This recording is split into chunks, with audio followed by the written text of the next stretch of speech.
অবশ্যই কোন চক্রান্তই আল্লাহর সামনে টিকবে সম্ভব না।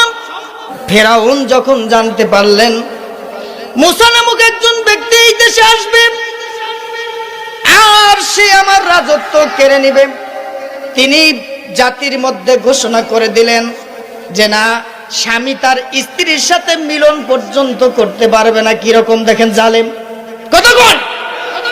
এমনকি আল্লাহ পাক ওই ভূমিতে মুসাকে জন্ম দিয়েই ছাড়ছেন, কতক্ষণ ঠিক কিনা। এমনকি শুধু তাই নয়, মুসা আলাইহিস সালামকে ফেরাউনের বাড়িতেই লালন পালন করেছেন। পরিকল্পনাকার আল্লাহর। এই ফেরাউন দলবল মিলে নীল নদে মুসা আলাইহিস সালামকে চুবাইয়ে মারবার চাইছে, কতক্ষণ ঠিক কিনা।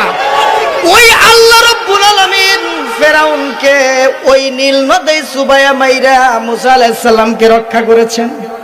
করছেন কি করেন নাই? আবার নমরুদ ইব্রাহিম আলাইহিস সালামকে আগুনে জ্বলাইয়া মারবার চাইছে, ওই আগুনকে আমার আল্লাহ ফুলের বাগান বানাইয়া জান্নাত বানাইয়া দিছে। কথা কোন ঠিক কিনা। কোন চক্রান্তকারীর চক্রান্তই আল্লাহর কাছে কাজে লাগবে। এরপরে কারণ সমস্ত সম্পত্তি দিয়া নিজের প্রাচুর্য ধরে রাখার চেষ্টা করেছে, আল্লাহ তারে ধ্বংস করে জমিনে ঢুকাইয়া রাখছে। নাউজুবিল্লাহ। আমার ভাইরা, তাহলে ষড়যন্ত্রকারীর ষড়যন্ত্র ধ্বংস হয়ে যাবে, আল্লাহর ষড়যন্ত্রই টিকে যাবে। কথা কম। আমার ভাইরা, এই জন্য আল্লাহ পাক বললেন অবশ্যই কোন জালিমের জুলুম করে চিরদিন পৃথিবীতে বারবারদারি করা যায়।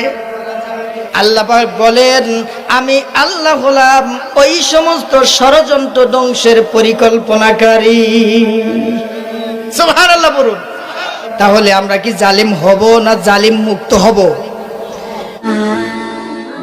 Be a part of our vision. Do listen and share the khair.